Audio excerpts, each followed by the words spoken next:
सूर्य की स्थिति,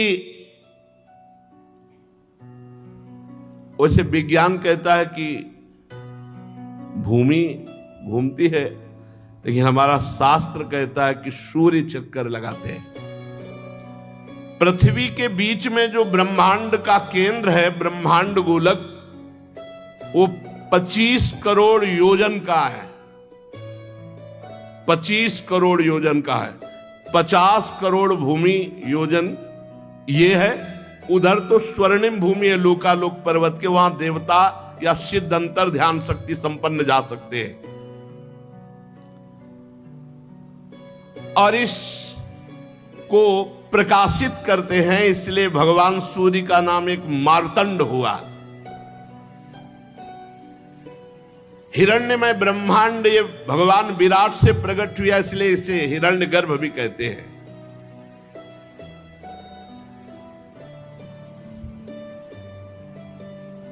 जितना हमने तुमको भूमंडल का विस्तार बताया, उससे दुगना अंतरिक्ष लोक है।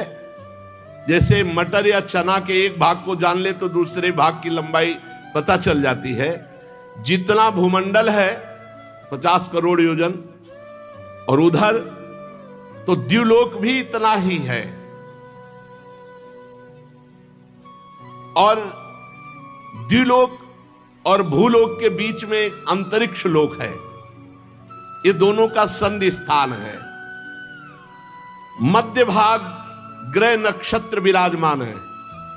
अंतरिक्ष में भूमंडल और अंतरिक्ष के बीच में ही ये ग्रह नक्षत्र दिखाई दे रहे हैं। इनके ऊपर द्युलोक है, जहां किसी यंत्र का प्रवेश ही नहीं हो सकता है।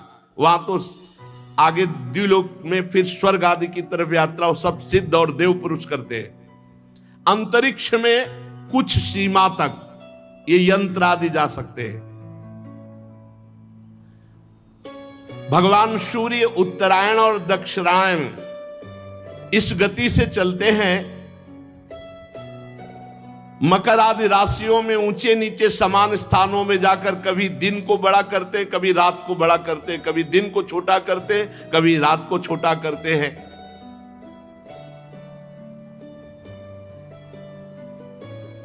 पंडित जन बताते हैं, पंडित माने ज्ञानी जन, मानसोत्तर पर्वत पर सूर्य की परिक्रमा का मार्ग 9 करोड़ 51 लाख योजन है।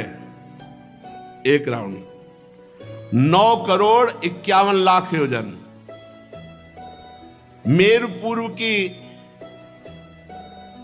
तरफ जब भगवान सूर्य जाते हैं तो देवराज इंद्र की जो देवधानी अमरावतीपुरी है उसको प्रकाशित करते हैं।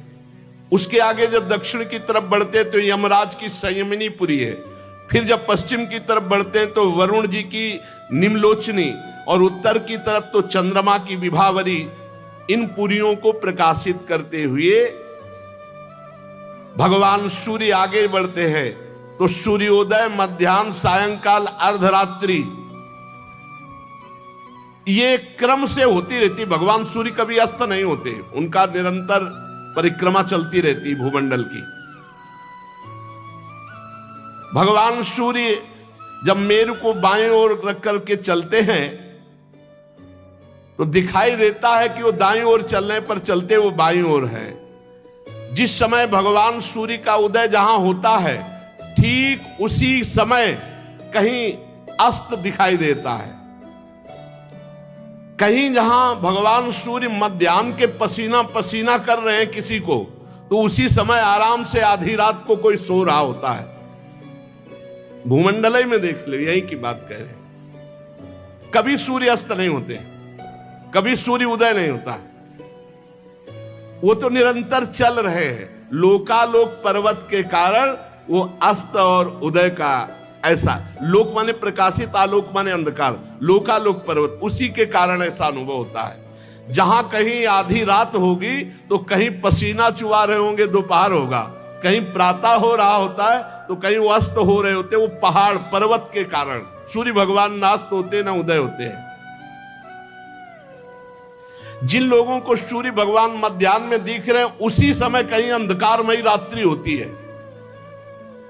सूर्य भगवान जब इंद्र की पुरी से यमराज की पुरी को चलते हैं तो 15 घड़ी में 2.25 करोड़ 12.5 लाख और 25,000 योजन इस रफ्तार से चलते हैं।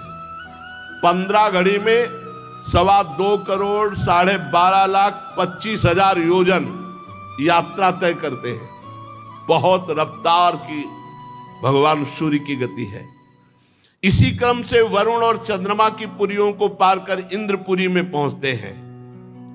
इस प्रकार चंद्रमा आदि अन्य ग्रह भी ज्योतिष चक्र में अन्य नक्षत्रों के साथ उदित और अस्त होते रहते हैं। भगवान सूर्य का वेदमय रथ एक मुहूर्त में 34,800,000 योजन की रफ्तार से चलता है। एक मुहूर्त में, बहुत छोटा समय मुहूर्त होता है, 34,800,000 योजन की रफ्तार से चलता है। आज तक हमें लगता है कोई ऐसी गाड़ी नहीं बनी होगी, कोई हेलीकॉप्टर या कोई भी वाहन नहीं बना होगा। नहीं, ऐसा नहीं बना होगा कि एक मुहूर्त में 34,800,000 योजन, कोई नहीं। इस रफ्तार से सब पूरे ब्रह्मांड को प्रकाशित करते हुए भगवान सूर्य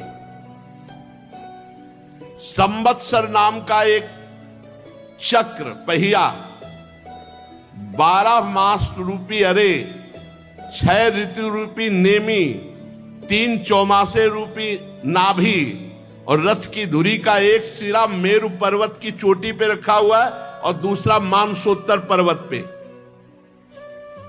और निरंतर भगवान सूर्य का रथ घूमता रहता है।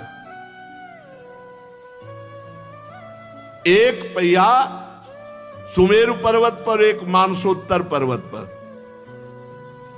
और बीच से एक यंत्र गया जो ध्रुवलोक से कनेक्शन है। जैसे ऊपरी भाग को रोके तो ऐसे रथ से ऊपर ध्रुवलोक से कनेक्शन। एक पहिया सुमेरु, एक मानसोत्तर पर्वत, और बीच की यात्रा चलती है जिसमें भगवान सूर्य बैठते हैं। वो सिंहासन रथ का जानते हो कितना बड़ा है? 36 लाख योजन। सूर्य भगवान को ऐसे थोड़ी कि हमारी तुम्हारी तरह वैसे बैठे हैं कि हाथ दो हाथ में बैठ गए।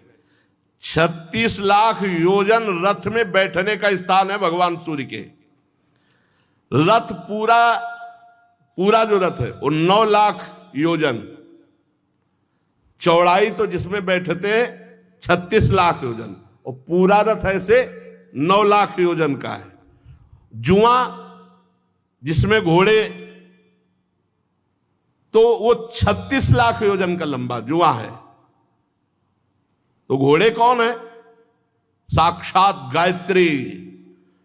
7 छंद जो गायत्री के हैं, मूर्तिमान वहां अश्वरूप धारण करके विराजमान है। और सारथी कौन है?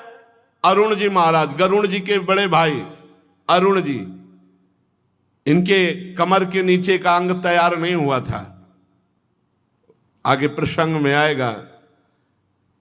ये भगवान सूर्य की तरफ मुख करके बैठते हैं, आगे की तरफ नहीं, आगे की तरफ पीठ करके बैठते हैं। भगवान सूर्य की तरफ मुख करके बैठते हैं महाराज अरुण, गरुण जी के बड़े भाई अरुण जी।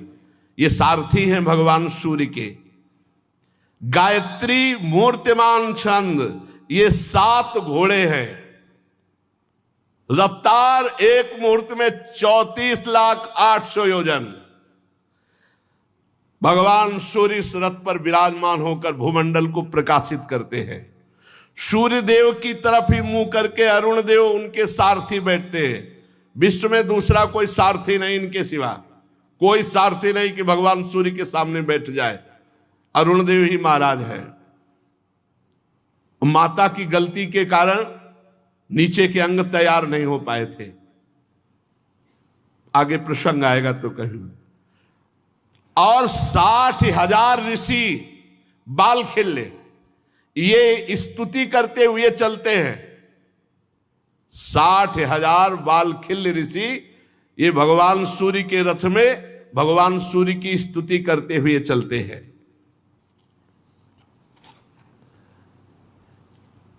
ऋषि, गंधर्व, अप्सरा, नाग, यक्ष, राक्षस, देवता ये 14 कोई नृत्य कर रहा है, कोई गान कर रहा है, कोई स्तुति कर रहा है, कोई ऐसे चलते हैं भगवान सूर्य। जैसे भगवान सूर्य चल रहे तो गंधर्व गान कर रहे, अप्सरा नृत्य कर रही, ऋषि स्तुति कर रहे, ऐसे चलते हैं भगवान सूर्य। भगवान सूर्य भूमंडल में 9,51,00,000 योजन लंबे घेरे में से प्रत्येक क्षण में 2-2 हजार योजन की दूरी तय करते, प्रत्येक क्षण में।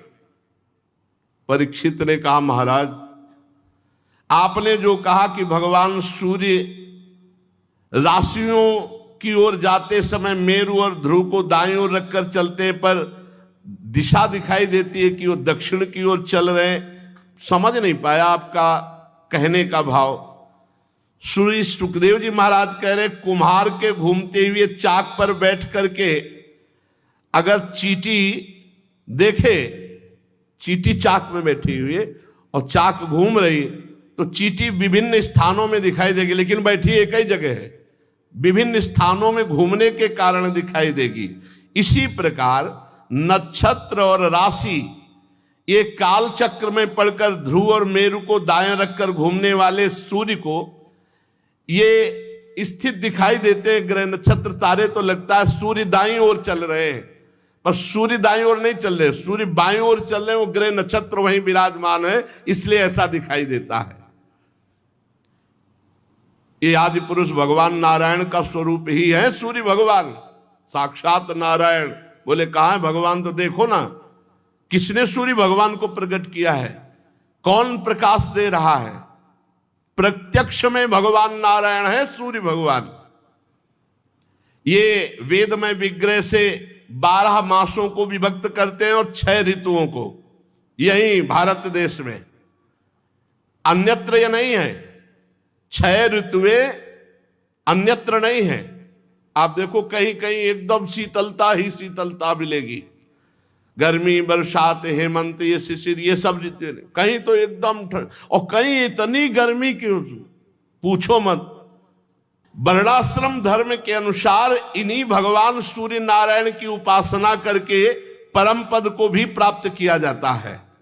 सूर्य भगवान संपूर्ण लोकों की आत्मा है। इन्हीं से रात दिन का विभाग होता है। उनका एक अव्यय ऋतु कहलाता है।